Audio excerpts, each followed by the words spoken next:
Aunque esta historia luego será contada y analizada, por fortuna esto es cuarto milenio, no todo va a ser lúgubre, ni mucho menos. Es más, les pido la máxima atención para este tema que es científico, es psicológico, tiene que ver con la programación social y sobre todo creo que es hondo e importante. Su significado es profundo y nadie, si escucha ahora y ve con atención, se puede sentir lejos de esto, me incluyo. Verán, el viejo encerado son objetos que parecen casi anacrónicos. Pero es que esta historia empezó en los viejos encerados que ya han sido sustituidos en muchos centros escolares por otro tipo de pantallas y superficies. Yo aprendí aquí, en la pizarra, y ustedes también, ¿verdad? Muchos de ustedes seguro que sí. Y nos espantábamos, yo he sido de letras, con estas increíbles ristras de fórmulas, integrales, derivadas, conceptos extrañísimos. ¿Se imaginan la fórmula para modificar su mente? ¿Cuál será? ¿A qué número estará o a qué potencia estará elevada? ¿Qué cifras la componen? ¿Cuáles son sus códigos indescifrables? Desde la Segunda Guerra Mundial, incluso un poco antes se afirma, científicos, sociólogos, psiquiatras han estado trabajando en la fórmula perfecta. La fórmula perfecta, dicen, aseguran, surgió del Instituto Tavistock en el Reino Unido y que ha sido luego potenciada por otros institutos y grupos de poder y grupos de consulta que son muy importantes. ¿Qué pretenden estas fórmulas y estos sabios? Manejarle a usted, saber lo que piensa, saber lo que va a pensar, saber lo que necesita, saber cómo se puede sentir feliz. Yo no sé si todo esto es tan escalofriante como parece. De ser así, todo lo que hacemos cada día, todo el mundo embarullado en el que vivimos, toda la sobreinformación con la que nos bombardean, tendría una fría y calculada programación. Los señores de Tavistock y sus sucesores han tenido un especial ahínco en programarnos. La pregunta es, ¿entonces pensamos o nos piensan? ¿Entonces nos creemos libres y resulta que estamos siguiendo parámetros perfectamente controlados? Y yo digo, ¿y para qué nos controlan realmente? ¿Qué sentido hay? ¿Económico? ¿De poder? ¿Político? Sin duda es uno de esos temas en los que metemos el dedo en la llaga. Y es un misterio, para mí hondísimo. Santiago Camacho lo va a contar mejor que yo. Ha empezado con la historia de este curioso instituto y luego en la mesa dos publicistas, un psiquiatra, valientes los tres, van a hablar de las ramificaciones. Cómo todo esto que parece antiguo llega hasta el fondo de cada uno de ustedes.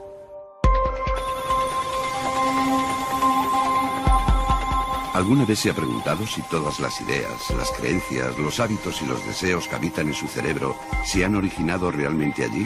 ¿O los ha plantado alguien de forma subrepticia guiando la mente de millones de la forma que más se acomode a los intereses del poder? Existen varias instituciones de reconocido prestigio a nivel mundial dedicadas a la ingeniería social. Esto es, a diseñar técnicas a través de las cuales modificar la conducta de la población de manera que se consideren beneficiosas. La más conocida de estas organizaciones es el Instituto Tavistock para las Relaciones Humanas. Creado en 1947, su principal misión era trabajar para el Ministerio de Defensa británico y su objetivo era el estudio de los efectos psicológicos de los bombardeos, tanto en civiles como militares, el estudio de la entonces conocida como fatiga de combate y otros elementos útiles en la recién nacida disciplina de la guerra psicológica. Seguidores de las doctrinas de Sigmund Freud creían que la civilización no era una prueba del progreso humano, sino de la necesidad de contener al animal irracional que llevamos dentro, a través de una serie de mecanismos para mantener contento y controlado al pueblo. Cuando se creó el Instituto Tavistock, al final de la Segunda Guerra Mundial, preocupaba especialmente cómo las fuerzas irracionales que habitan en el inconsciente humano podían conducir al desastre. El comportamiento de los alemanes durante el Tercer Reich y los problemas de las tropas regresadas del frente ahondaban en ese sentido. Había que controlar la mente de la población, cuyas vidas se regían por la irracionalidad, y los psicólogos de Tavistock prometían tener la llave para lograrlo. Un ejemplo de las técnicas que usaban fue su intervención durante la Guerra Fría. Aunque al principio se trataba de tranquilizar a la gente de sus miedos, como la guerra nuclear o una invasión comunista, la cúpula de Tavistock propuso aprovechar esos miedos no para mitigarlos, sino para usarlos como arma propagandística, haciendo pasar por cómplices de los bolcheviques a todos los que se oponían a los objetivos de Estados Unidos y Gran Bretaña y así obtener el apoyo del pueblo. Desde entonces, al Instituto Tavistock acuden en busca de soluciones todo tipo de organizaciones, desde empresas multinacionales hasta partidos políticos o servicios de inteligencia, dispuestos a encontrar en la manipulación social la solución a sus problemas. Así, surgieron diversas tendencias sociales para incitar al consumo o imponer determinadas corrientes de forma sutil pero eficiente, en ocasiones valiéndose del miedo de las masas para su control. Aunque no lo creamos, las doctrinas del Instituto Tavistock y sus organizaciones asociadas influyen cada día en nuestra forma de ver el mundo, relacionarnos con los demás y vivir nuestras vidas. Sin que nos demos cuenta, sus mensajes aparecen en la publicidad, en el cine y hasta en las redes sociales, repetidos hasta la saciedad por miles de interlocutores que creen estar pensando libremente, pero en realidad son víctimas de lo que alguien definió como una dictadura sin lágrimas.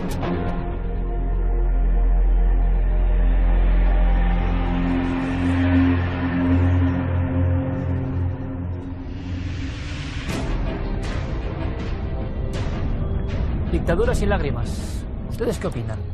¿Estamos en ella? ¿Estamos sometidos por ella? ¿No nos damos cuenta? ¿Tenemos tanta información que en el fondo...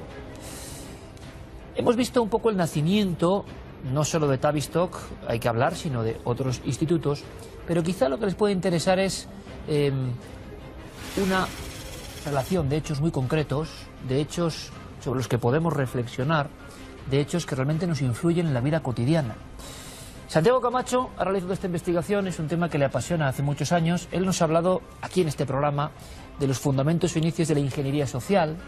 Hemos hablado de esa idea de manipulación mental, pero sin que se sepa. Oiga, usted es manipulado y se cree absolutamente libre. Es más libre que nunca.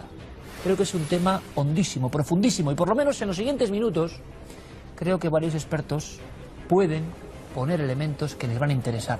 Quizá para liberarnos un poco de esas cadenas invisibles, ¿no? Santi, buenas noches de nuevo. Buenas noches, Iker. Enrique de Vicente Maestro, buenas noches. Muy buenas noches. Y, por supuesto, doctor Gaona, porque el cerebro, vaya si tiene que ver con el misterio de este asunto de la programación. ¿Pensamos o nos piensan? Doctor, bienvenido una vez más. ¿Qué tal? Muchas gracias. Buenas noches, Iker. Empezamos, si queréis, con Santiago, porque hemos visto un poco esa cronología, Santi. Pero hay ejemplos que es difícil que alguien se sienta parte de todo esto. Ejemplos que nos van a sonar enseguida. Manipulaciones de fondo, de inicio. Pues sí, por poner un ejemplo que vamos a comprender todos y que además tiene una magnitud que afecta absolutamente a cada persona que está viendo este programa.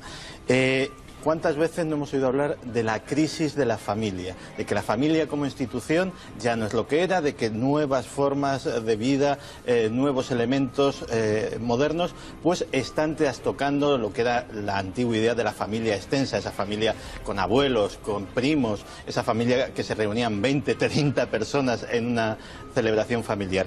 Pues curiosamente, en los años 70 aparece un concepto, que luego explicaremos cómo se llega hasta él, de que las sociedades solo son verdaderamente manejables.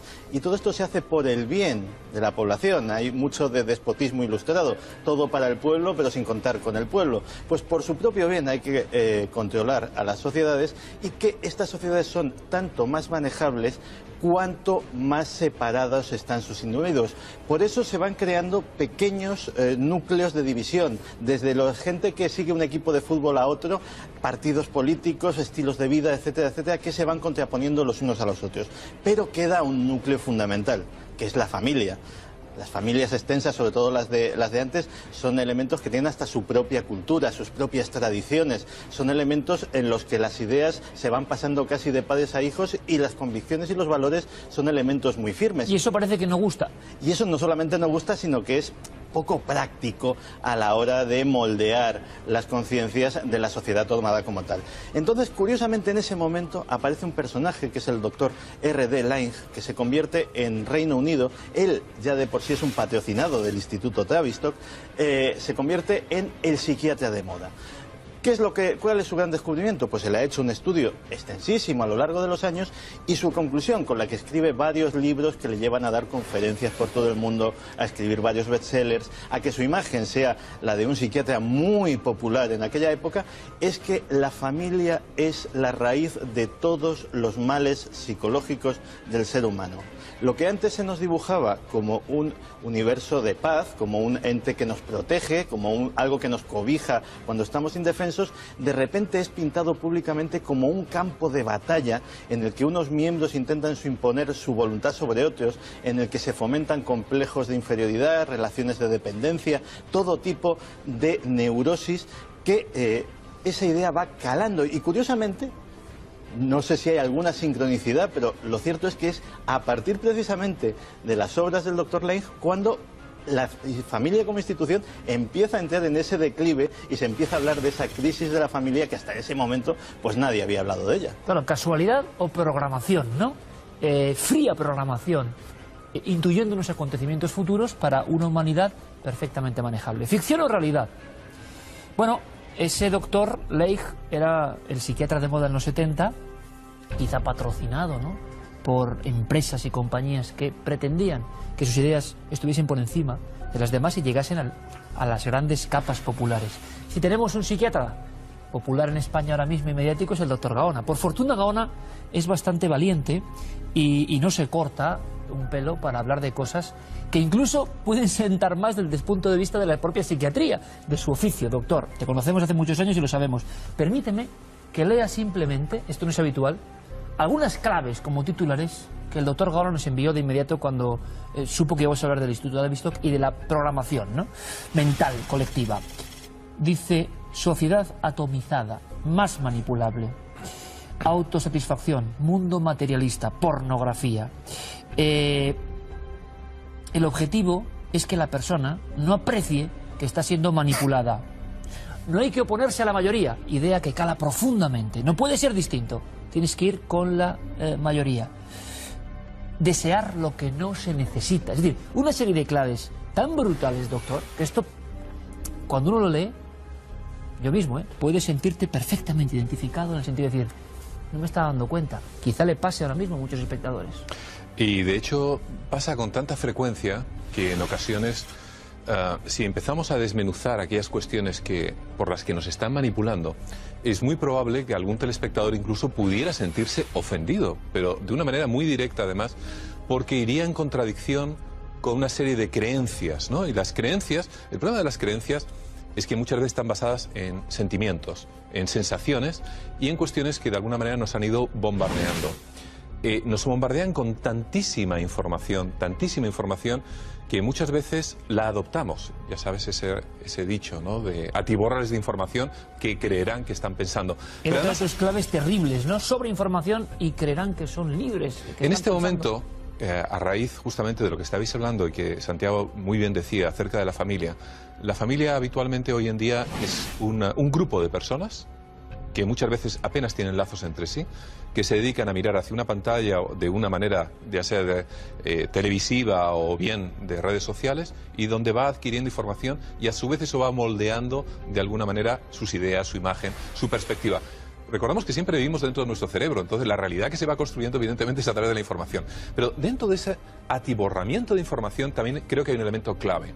Cuando parece que todo está más o menos seguro, viene la antiinformación, que es como el condimento final. Entonces, cuando todos creíamos que las cosas estaban más o menos claras, de repente hay un giro de 180 grados que nos resetea literalmente el disco duro, nos deja literalmente atontados y a partir de ese instante en que estamos confusos, intentamos agarrarnos como un clavo ardiendo a esa verdad que se nos va a ofrecer, ¿no? Entonces estamos rodeados de mentiras, pero de mentiras de tal calibre que, pero insisto... desde un sentido de que esto está programado perfectamente por, llámalo, instituciones, redes, personajes concretos que han diseñado este futuro para el género humano. Hay una serie de intereses creados que se van sumando como las capas de una cebolla, en el que los factores económicos, que son evidentemente una de las raíces del poder, constituyen el eje fundamental.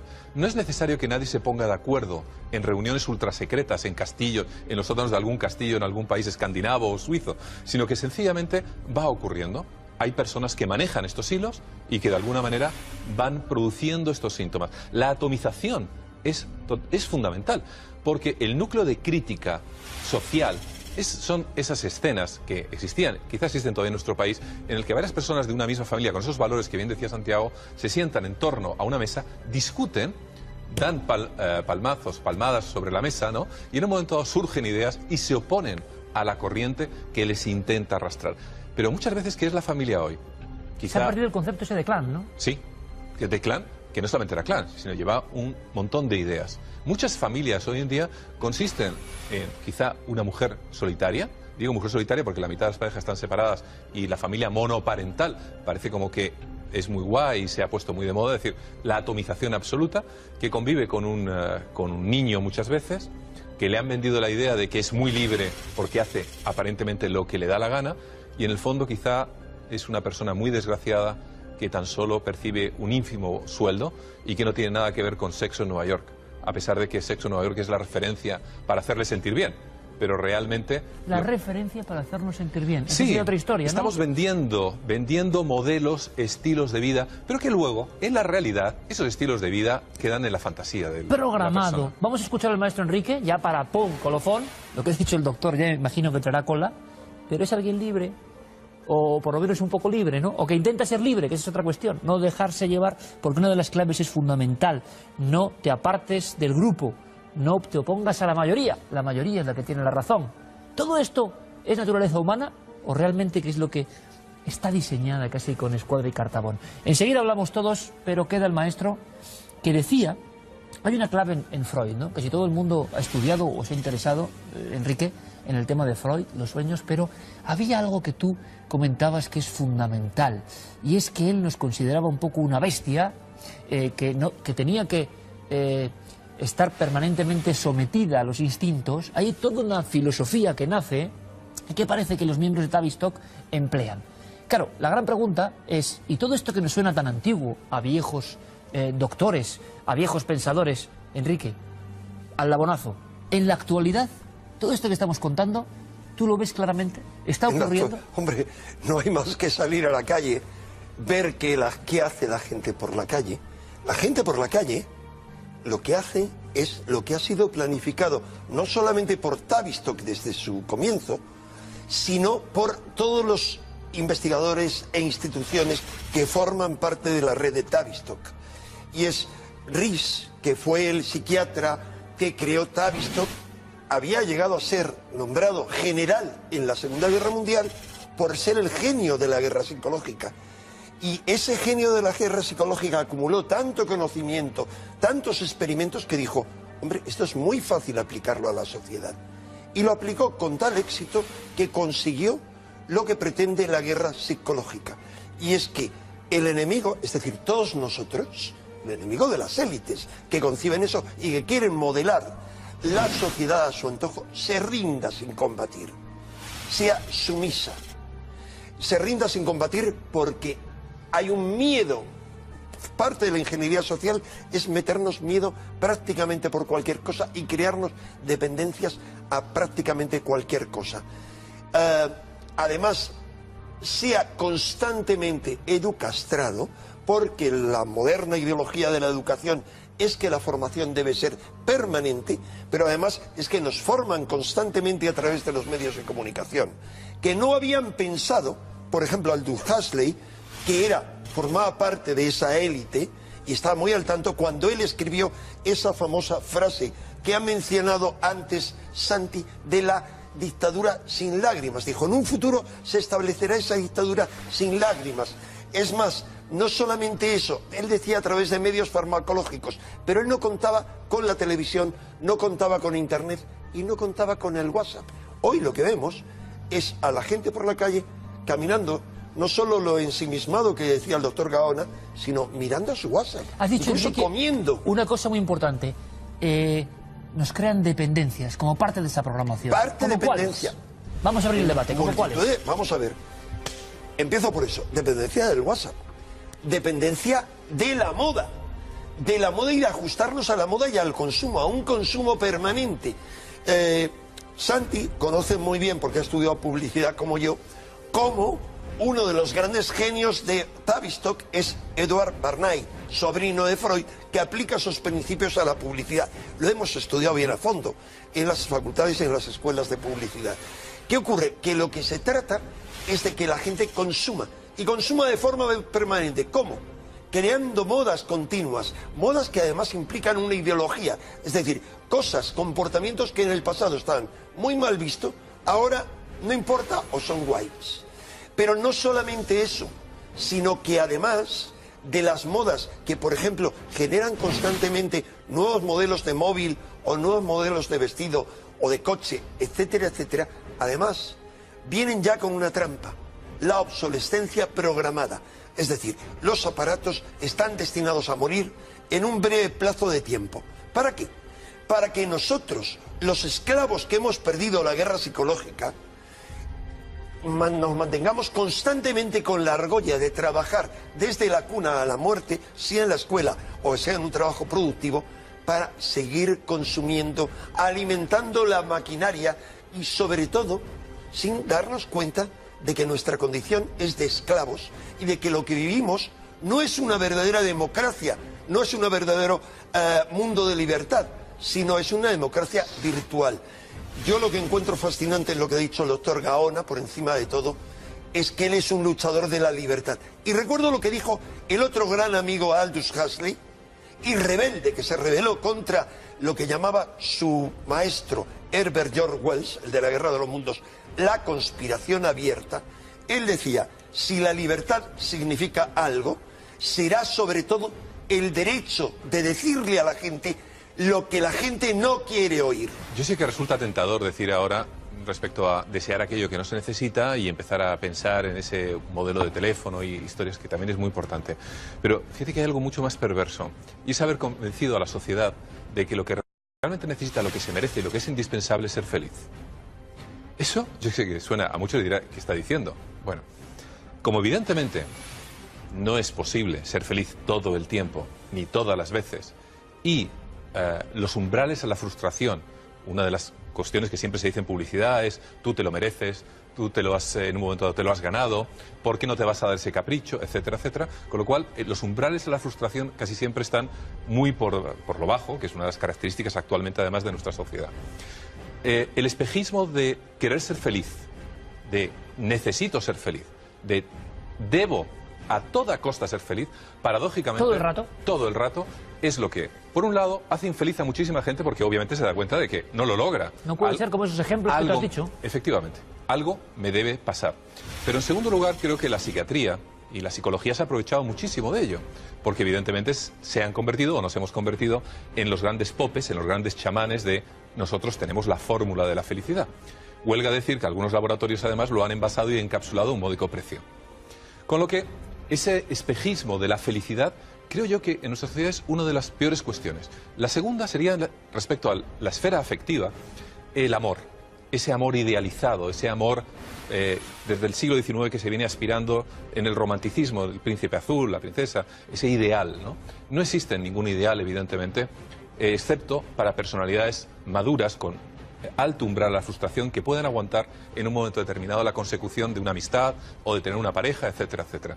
Entre esas dos cuestiones creo que el desequilibrio y la atomización de la sociedad se ha producido como una pescadilla y se muerde la cola. Las personas frustradas que no han encontrado esa felicidad y esa pareja que es inexistente porque la demanda evidentemente no se corresponde con la realidad, han acabado estando solas, quizá con algún animal de compañía, es verdad, que es muy fácilmente manipulable por razones obvias, ¿no? Cualquier animalito mueve la colita. Tú puedes elegir entre una serie de opciones, pero la trampa es que tú no puedes diseñar tus opciones. Las opciones te vienen dadas.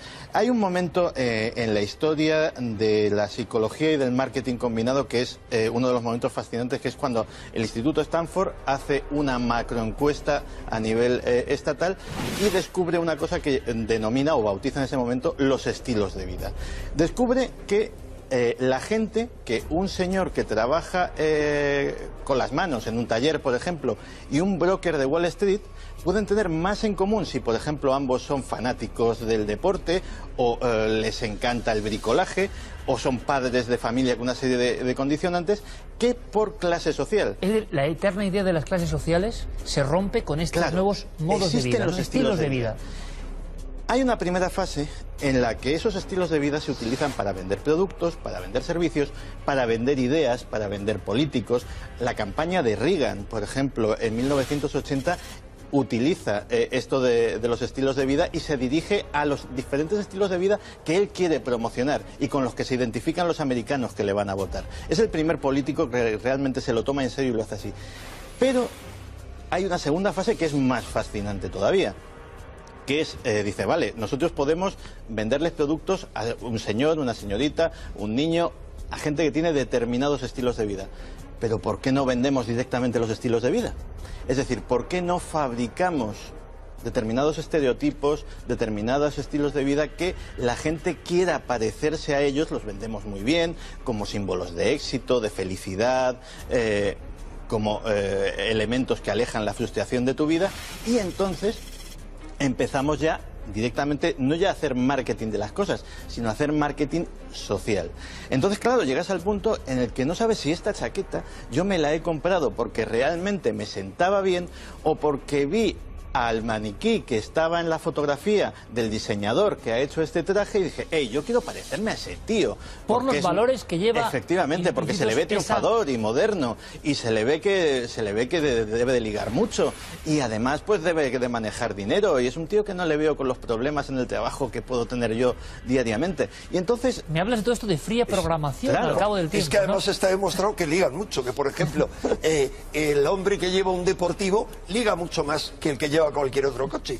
Que por ejemplo inventan la historia esa de uno de los últimos inventos de las gafas con cristal, que se ve afuera como con un cristal, y todo el mundo va a esa moda.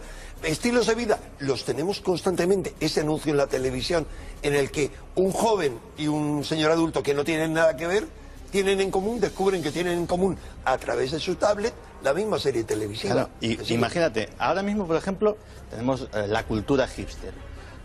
Como hubo la cultura yuppie en los 80, como ha habido diferentes subculturas. Me hablas de eso como programado. Eso se crea, es decir, vamos a crear un estereotipo, el hipster, el yuppie, el preppy, se le pueden poner los adjetivos que queramos. Vamos a, como si fuera una muñequita de recortable, vamos a instalarle una serie de accesorios, pues las gafas, la ropa de tal manera, el monopatín, lo que en cada momento... Bueno, lo dicen los publicistas, claro. Lo que no acabo de ver muy bien el interés general, porque no hablamos de unas compañías como... Es muy fácil pensar en la conspiración de los 12 ricos de no sé qué, que se juntan y se llevan los dividendos. Esto parece mucho más complicado. No es un grupo concreto, ¿no?, sino es una especie de sistema, de red, que parece que es más cómodo llevar a la sociedad de esta forma. ¿Y cómo liberarnos de esto? Esa es la gran pregunta. ¿Cómo estar ojo a visor? ¿Cómo darse cuenta de todo esto? Porque parece muy difícil. Son generaciones y muchos años ante esta marea, ¿no? Evidentemente estamos dentro del sistema, ¿no? La única manera de quizá hacerlo es, como bien decía el maestro Enrique, mediante una educación que no existe, entre paréntesis, hoy en día, con lo cual, evidentemente, lo que estamos haciendo es... ¿Una educación desde niño, te refieres? Sí, desde niño, pero claro, evidentemente que no estuviera justamente a cargo del propio sistema, que es el que inculca los mismos valores que luego van a ser manipulados. Tú me hablas de la programación desde el principio, entonces estamos en lo mismo, desde el principio. Es un tema tremendamente complicado y enlazo una vez más con la familia. Es decir, una vez que está destruida la familia y las mentes acaban viviendo solitariamente hablando, como esas películas que ya no son de Nueva York o de otros países, sino ya ocurren en España, en apartamentos pequeños, solos, aislados del medio ambiente, en el que en un momento determinado la única información que reciben es a través de estas redes sociales que además refuerzan. Hay experimentos muy interesantes, además algunos incluso llegan a ser graciosos, ¿no?, en el que a un grupo de personas, por ejemplo, que están compinchadas entre sí, pero que 9 personas, por ejemplo, pero el 10º no lo sabe, y les enseñan una fotografía determinada, un ejemplo de un perro, y los 9 dicen que el gato tal, y es un gato, y un gato, y un gato, paradójicamente el 10º, cuando la mira, dice sí, porque el gato realmente, y no se atreve a decir que es un perro. ¡Guau! Eso es buenísimo. Eso es buenísimo. Es un experimento psicológico, además, que lo podemos ver a diario, además. Cuando trabajamos muchas veces en programas de televisión, y no me refiero a este que somos, a un grupo. que somos especialmente críticos y un poco outsider, ¿no?, como se dice en el país anglosajón. Pero en otras tertulias muchas veces lo que se dice durante la publicidad es exactamente lo contrario de lo que se ha dicho cara al público. Dice, y todos te dan un código y dicen, sí, tío, pero no lo digas. Enrique, ¿qué mensaje damos al público? Porque se habrán quedado un poco diciendo, bueno, hay unas compañías desde la Segunda Guerra Mundial que adoptan el conocimiento y la programación mental a la sociedad. No sé muy bien qué sentido tiene de fondo esto, es decir, ¿quién se beneficia con todo esto y por qué? Pero la pregunta que le hacía el doctor, ¿qué podemos hacer, aunque sea como colofón? Bueno, de entrada lo que estamos haciendo nosotros era lo que decía, vuelvo de nuevo a George Orwell, en una época de engaño universal, decir la verdad es un acto revolucionario, el único acto revolucionario posible. Y en esa línea, esa élite que creó esto era una élite muy concreta, era una élite inglesa en principio y luego anglo-norteamericana que pretendían crear un nuevo orden mundial. Es decir, si hay toda una serie de familias, un grupo que cada vez se va ampliando más, lo que pretenden es que su empresa sea el planeta completo, su comercio sea el planeta completo. Y en vía de eso vamos, y que haya cada vez más consumidores, y que haya cada vez más gente dispuesta a entrar dentro de su maquinaria. Ante eso, ¿qué se puede hacer? Ninguna revolución externa vale, porque todas las revoluciones externas son fagotizadas no por Tavistock, sino por el sistema, porque lo que llamó un politólogo inglés antes del año 60, el establishment, el sistema establecido, eso realmente está aquí. Todo está aquí, es una programación que nos han metido.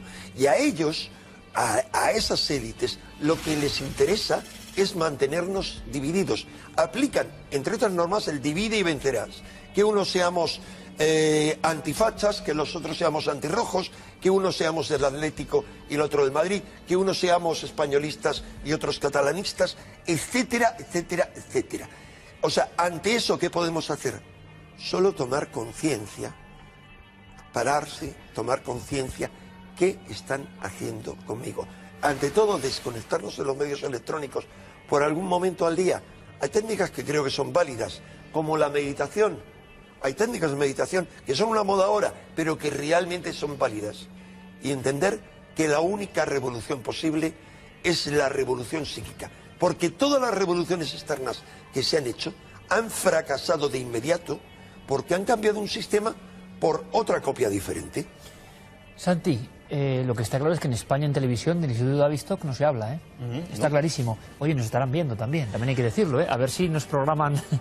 No te creas, les importamos muy poquito porque ellos van a los grandes números. Es que lo que es fascinante de todo esto es que no se piensen los espectadores que estamos hablando, pues, como decía el doctor Gaona, de unos señores siniestros, con trajes, que viven en un rascacielos. No. En el Instituto Tavistock que estamos hablando de unos señores que son académicos, que llevan sus trajes de tweed, sus corbatas arrugadas porque son sabios despistados, que llenan pizarras de ecuaciones incomprensibles para el profano, pero a ellos es a los que acuden cuando una multinacional tiene un problema con una huelga en un país, en una factoría del tercer mundo. ¿Cómo hago que estos señores no solamente no me den problemas, sino que estén encantados de trabajar aquí?